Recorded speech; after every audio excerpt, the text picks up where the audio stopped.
Hey geniuses, welcome back to my channel. So geniuses, जो हमारा chapter चल रहा था वो था अपना amalgamation of companies. Amalgamation of companies में आज अपन करने जा रहे हैं इलस्ट्रेशन नंबर 1। तो चलिए फटाफट से कॉपी और पेन निकालते हैं और इलस्ट्रेशन नंबर 1 को भी आसान बनाते हैं।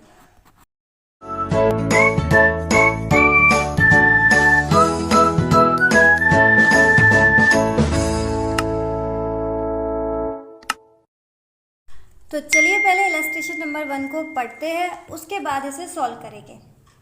Illustration number 1, let us consider the draft balance sheet of X limited as on 31 March 2021। यहाँ पर हमें लाइबिलिटीज दे रखे हैं और यहाँ पर एसेट्स। तो बैलेंस शीट में तो यही दे रखा होता है, इसमें कौन सी नई बात है। क्या क्या दे रखा है? शेयर कैपिटल जिसमें इक्विटी है, प्रेफरेंस है। प्रेफरेंस कितना दे रखा है? 14% वाली, ठीक है। और ये जो सारा अमाउंट दे रखा है वो किस में दे रखा है? थाउजेंड्स में। दिस मीन्स ये कितना है? 75 लैक्स। ये कितना है? 25 लैक्स। General reserve 12,50,000। 12% वाले डिवेंचर दे रखे हैं 40 lakhs. Trade payables and other current liabilities 20 lakhs. Okay, now come to the asset side. Land and building, plant and machinery, furniture, investments, inventory, trade receivables and last cash and bank balance. तो ये हमें पूरी balance sheet दे रखी है किसकी? X limited की। कब? As on 31 March 2021 को, ठीक है ना। आगे देखें अदर इन्फॉर्मेशन। अब तक तो खाली बैलेंस शीट दे रखी थी, मुद्दे की बात अब आती है। और एट द एंड देखो क्या दे रखा है, ठीक है। अगर क्वेश्चन की रिक्वायरमेंट एकदम सिंपल सॉर्टेड ऐसे दे रखी हो तो पहले अपन वो पढ़, उससे हम बाकी की इंफॉर्मेशन भी उसके अकॉर्डिंग पढ़ेंगे, ठीक है ना। तो देखते हैं क्वेश्चन की रिक्वायरमेंट क्या है। कंप्यूट द परचेज कंसिडरेशन, यानी कि हमें क्या कंप्यूटेशन करना है? Purchase consideration. अब हमें ये पता चल गया कि क्वेश्चन की रिक्वायरमेंट परचेज कंसिडरेशन है, तो हम उसकी बाकी की इंफॉर्मेशन भी किसके अकॉर्डिंग पढ़ेंगे? परचेज कंसिडरेशन के अकॉर्डिंग, ठीक है ना। अब एक एक करके हम अदर इंफॉर्मेशन को पढ़ते हैं। First one, Y limited takes over X limited on 10 April 2021। क्या बोल रहे हैं? वाई लिमिटेड ने एक्स लिमिटेड को टेक ओवर कर लिया। याद है ये आपको? जब हम कंप्लीट रिवीजन पार्ट 1 अमलगमेशन के में हमने ये चीज़ देखी थी, तो वहाँ पर हमने 3 एक्टिविटीज़ देखे थे। First one is amalgamation, second one is absorption and third one is external reconstruction. तो बताइए, वाई लिमिटेड ने एक्स लिमिटेड को टेक ओवर किया है, तो ये कौन सी वाली एक्टिविटी है? अमलगमेशन में तो 2 लोग होते हैं, आपस में जुड़ जाते हैं, यानी कि वो नहीं है। तो ये कौन सी है आपकी? एब्जॉर्प्शन, ठीक है। तो पहली वाली से हमें ये पता चल गया कि ये कौन सी वाली एक्टिविटी है? एब्जॉर्प्शन, ठीक है। लेकिन कोई फ़र्क नहीं पड़ता, बिकॉज मैंने आपको बताया था कि चाहे वो अमलगमेशन हो, एब्जॉर्प्शन हो या हो एक्सटर्नल रिकंस्ट्रक्शन, तीनों का ही जो अकाउंटिंग ट्रीटमेंट है वो सिमिलर रहता है। तो जो आपको रियलाइजेशन अकाउंट बनाना है या फिर परचेज कंसिडरेशन कैलकुलेट करना है, तो वो तीनों में ही एक सा रहेगा। तो हमें उसके लिए कोई भी लोड नहीं लेना। आगे देखें second one, debentures holders of X limited are discharge by Y limited, ठीक है। अब हमें ये तो पता चल गया कि वाई लिमिटेड एक्स लिमिटेड को टेक ओवर कर रहा है, तो वाई लिमिटेड इसका बिजनेस परचेज करेगा और बदले में इसको कंसीडरेशन देगा। अब बिजनेस परचेज में हो सकता है वो एसेट्स, कुछ एसेट्स उठाए या फिर सारे एसेट्स उठाए या फिर एसेट्स के साथ लाइबिलिटीज़ भी उठाए। तो ये सब कुछ इन दोनों के ऊपर डिपेंड है। तो वाई लिमिटेड से ये पता चल रहा है सेकंड वाली कंडीशन से कि वाई लिमिटेड ने क्या किया है, डिबेंचर्स होल्डर्स को भी उठाया है, यानी कि डिबेंचर होल्डर्स को कौन डिस्चार्ज करेगा, वाई लिमिटेड। डिबेंचर्स होल्डर किसके, एक्स लिमिटेड के, कौन डिस्चार्ज करेगा, वाई लिमिटेड, एट 10% प्रीमियम, यानी कि 10% एक्स्ट्रा पेमेंट करेगा by issuing 15% own debentures of Y limited. और वाई लिमिटेड अपनी कंपनी के इनको क्या दे देगा, डिबेंचर्स। इनके पास डिबेंचर्स कितने के थे, 12% वाले, और इनको वाई लिमिटेड कितने दे रहा है, 15% वाले। अच्छा है, बड़ा दिलदार है वाई लिमिटेड, जो कि इन्हें 10% पेमेंट एक्स्ट्रा भी कर रहा है, और डिबेंचर्स कौन से दे रहा है, 15% इंटरेस्ट वाले। अच्छी बात है, ठीक है। लेकिन मुझे ये बताओ, क्या इस पूरी लाइन का परचेज कंसिडरेशन से कोई मतलब है? क्योंकि परचेज कंसिडरेशन का जब हमने कंसेप्ट सीखा था, तब हमने वहाँ ये समझा था कि परचेज कंसिडरेशन किसको देते हैं, ओनर्स को। और ओनर मतलब इक्विटी शेयर होल्डर्स और प्रेफरेंस शेयर होल्डर्स, यानी डिबेंचर होल्डर्स को अगर हम कोई पेमेंट कर रहे हैं तो वो परचेज कंसिडरेशन में कंसीडर नहीं किया जाएगा। तो सेकंड वाली लाइन का हमारे लिए इस क्वेश्चन में कोई मतलब नहीं है। थर्ड पॉइंट पढ़ते हैं। 14% preference share holders of X limited, x limited के 14% प्रेफरेंस शेयर होल्डर, ये दिख गए आपको, कितने हैं, 25 lakh, are discharge at a premium of 20%। किस पर डिस्चार्ज हो रहे हैं वो, 20% प्रीमियम। प्रीमियम मतलब एक्स्ट्रा पेमेंट कर रहे हैं हम 20% का। अच्छा, अब हमें इन्हें पेमेंट किस फॉर्म में कर रहे हैं, आपको पता है हम किस किस फॉर्म में कर सकते हैं, कैश भी दे सकते हैं, equity share holders equity shares भी दे सकते हैं, प्रेफरेंस शेयर्स भी दे सकते हैं, और डिबेंचर्स भी दे सकते हैं। यानी कि हम इनको 4 चीज़ों में पेमेंट कर सकते हैं। अब हम ये देखते हैं कि वाई लिमिटेड ने किस में पेमेंट किया है, किस फॉर्म में पेमेंट किया है वाई लिमिटेड ने, by issuing necessary number of 15% preference shares of Y limited. यानी कि वाई लिमिटेड ने अपनी कंपनी के 15% प्रेफरेंस शेयर्स दिए, ठीक है। तो किस फॉर्म में किया है, प्रेफरेंस शेयर्स में। फेस वैल्यू कितना है, 100 ईच। इसको साथ साथ कर ले क्वेश्चन में, है ना, ताकि टाइम वेस्ट नहीं होगा। तो साथ साथ अपन कॉपी पे लिखते जाते हैं। देखो, सबसे पहले चैप्टर का नाम डाल देना, amalgamation of companies, illustration number 1। Question की रिक्वायरमेंट है परचेज कंसीडरेशन, तो वहाँ पे लिख दीजिएगा computation of purchase consideration. Purchase consideration किसको करते हैं, मालिकों को, ओनर्स को। ओनर्स मतलब प्रेफरेंस शेयर होल्डर्स और इक्विटी शेयर होल्डर्स। तो सबसे पहले प्रेफरेंस शेयर होल्डर्स को करते हैं।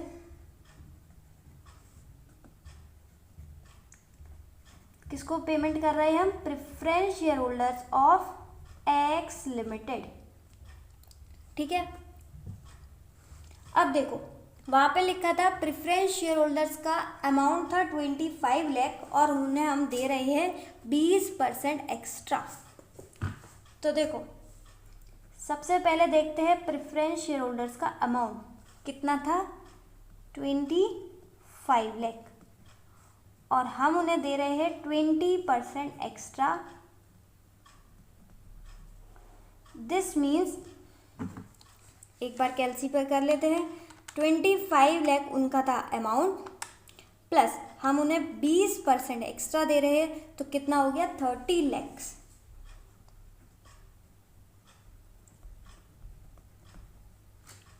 ठीक है। तो प्रेफरेंस शेयर होल्डर्स का अमाउंट था 25 लाख, लेकिन हम उनको कितना दे रहे हैं, 30 लाख रुपीज़। अगर मैं इसे नंबर ऑफ शेयर्स में निकालना चाहूँ तब क्या होगा, तो अपन कैलकुलेट करते हैं नंबर ऑफ शेयर्स, क्योंकि देखो हमें यहाँ पर डायरेक्ट नंबर ऑफ शेयर्स नहीं दे रखा था, उन्होंने बोला था नेसेसरी नंबर ऑफ शेयर्स, तो डायरेक्ट नंबर ऑफ शेयर्स तो नहीं दे रखा, तो हम उसे कैलकुलेट कर लेते हैं। देखो, हमें उन्हें अमाउंट कितना देना है, 30 लाख, क्योंकि हम एक्स्ट्रा दे रहे हैं 5 लाख, तो उन्हें हमें अमाउंट देना है 30 लाख, और हमारे शेयर की वैल्यू क्या है, 100। तो यहाँ से हमारे आ जाएंगे नंबर ऑफ शेयर्स, ये आ गए 30,000।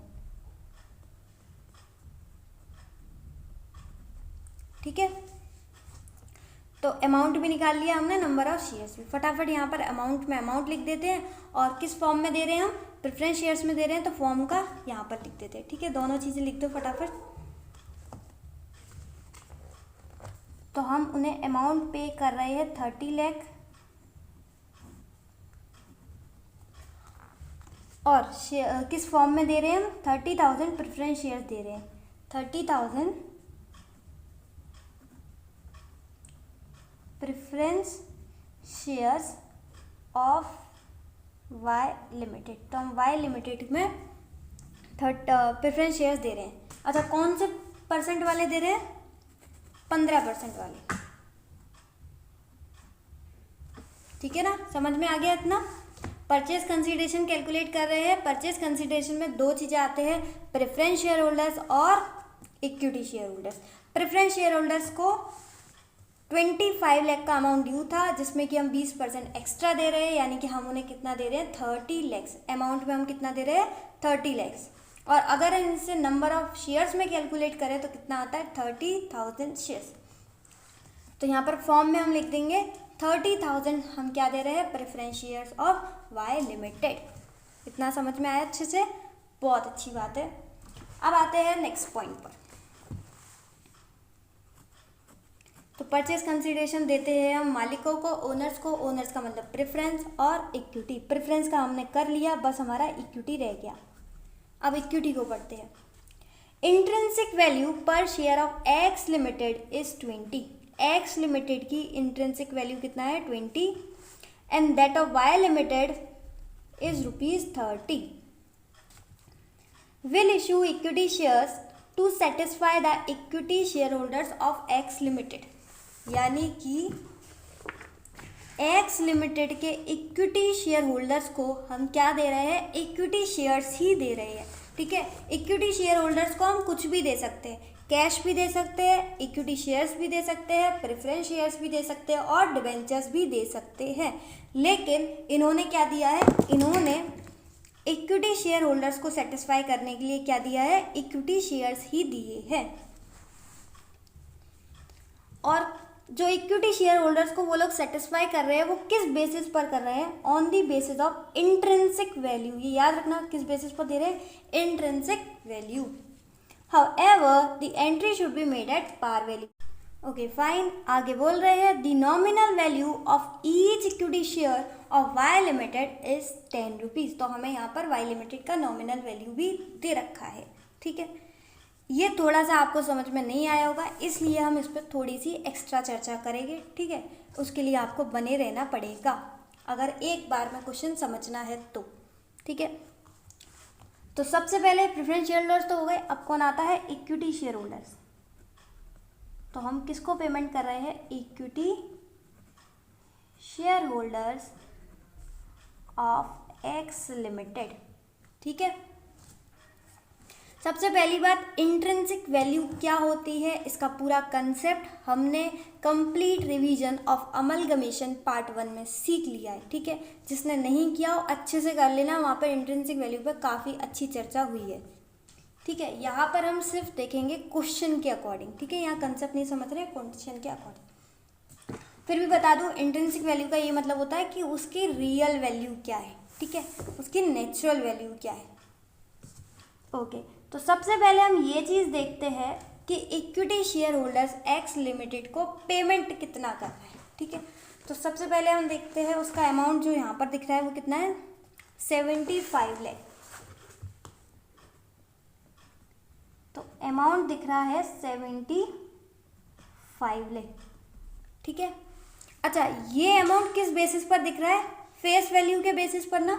तो सबसे पहले हम नंबर ऑफ शेयर्स कैलकुलेट कर ले रहे हैं, नंबर ऑफ शेयर्स।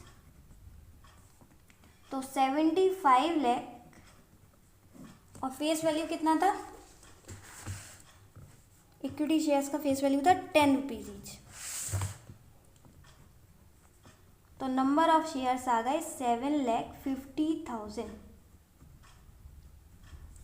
तो एक्स लिमिटेड में नंबर ऑफ इक्विटी शेयर्स कितना है, 7,50,000 50,000, यानी कि हमें किसको पेमेंट करना है? 7,50,000 शेयर्स को।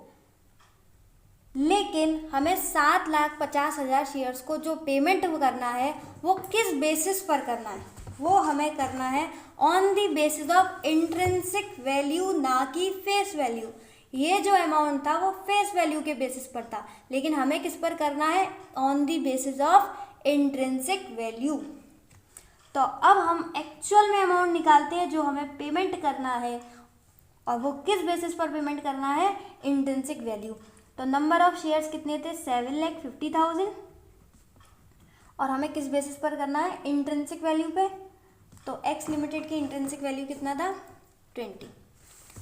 ध्यान से समझना, एक्स लिमिटेड की फेस वैल्यू तो 10 रुपये है, लेकिन हमें फेस वैल्यू के बेसिस पर पेमेंट नहीं करना। हमें किस बेसिस पर पेमेंट करना है? On the basis of intrinsic value.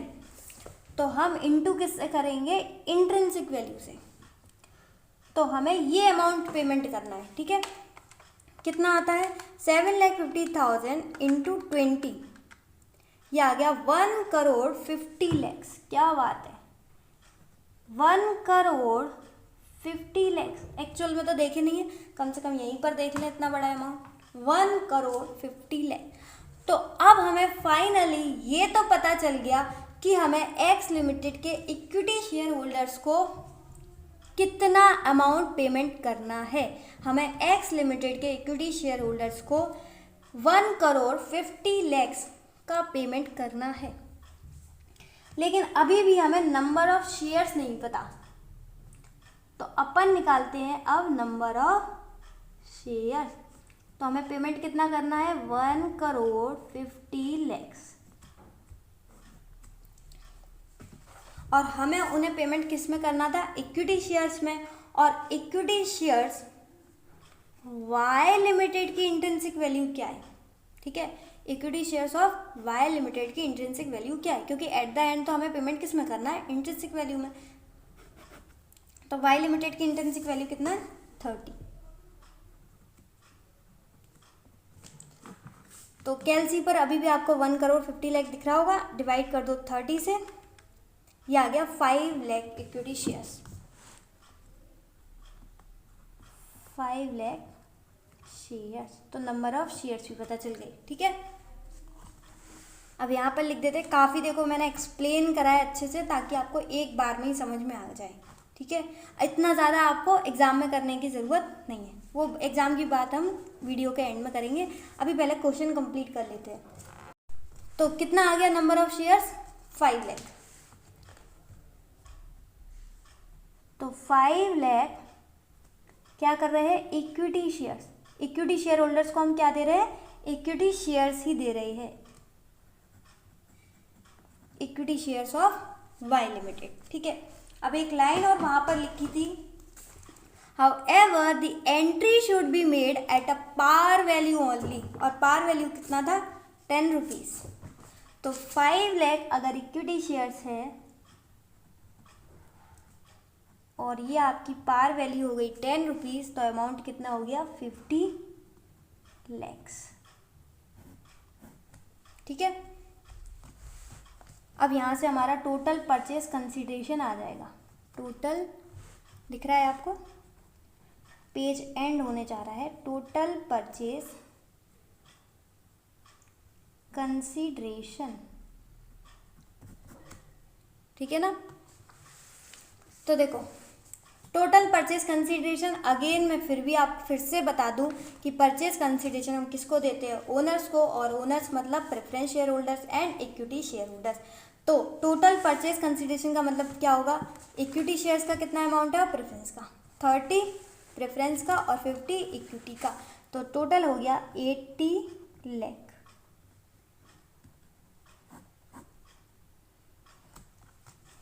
ठीक है। ये आपका पूरा क्वेश्चन कंप्लीट। काफ़ी आराम से हमने क्वेश्चन देखा है, ताकि इसकी छोटी से छोटी बात देख लें, ठीक है। और हाँ, ये आपको इतना ज़रूरी नहीं है करना एग्ज़ाम में, ये सब मैंने आपको सिर्फ समझाने के लिए किया है, ठीक है। आप इस सबको एक कंसाइज मैनर में लिख सकते हो, अलग से एक वर्किंग नोट छोटा सा बना सकते हो, या फिर यहीं पर साइड में कंसाइज मैनर में लिख सकते हो, ठीक है। इतना ज़्यादा करने की ज़रूरत नहीं है। ये तो मैंने एक एक चीज़ आपको बताई थी, ये चीज़ आपको समझ में तो आ गई ना।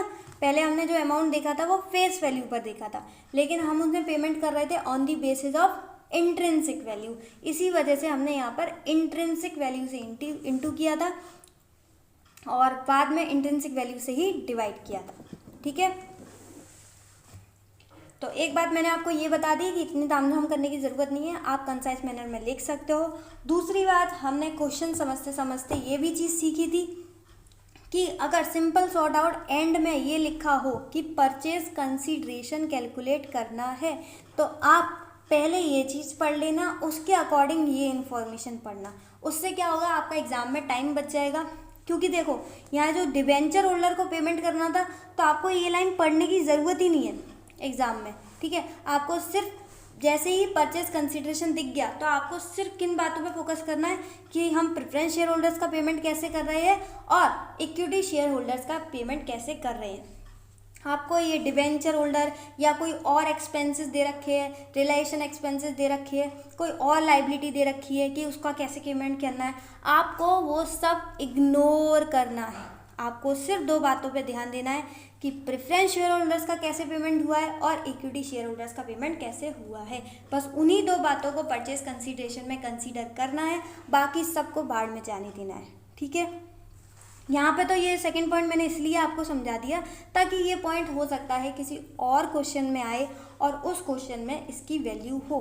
अभी तो वैल्यू नहीं है क्योंकि यहाँ पर तो हमें सिर्फ क्या कैलकुलेट करना था, परचेज कंसीडरेशन, लेकिन फिर भी मैंने ये आपको पॉइंट समझा दिया। लेकिन ये पॉइंट आपको अगर एग्ज़ाम में खाली इतना क्वेश्चन आता है तो आपको समझने की ज़रूरत नहीं है। अगेन मैं बार बार वही कह रही हूँ, यहाँ पर चीज़ें मैं इसलिए समझा देती हूँ ताकि कोई क्वेश्चन में काम आ जाए, लेकिन एग्ज़ाम में आपको वो चीज़ें नहीं समझनी जो आपको क्वेश्चन में सॉल्यूशन करना ही नहीं है। चलो, उम्मीद है आपको पूरा क्वेश्चन समझ में आ गया हो। ये हमारा क्वेश्चन कंप्लीट हो गया है।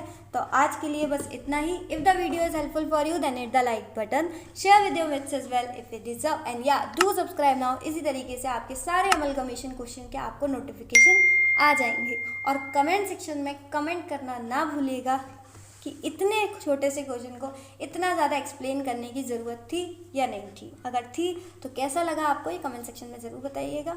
इसी तरीके से खुश रहिए, मुस्कुराते रहिए। मिलते हैं नेक्स्ट वीडियो में, तब तक के लिए bye bye, be happy always.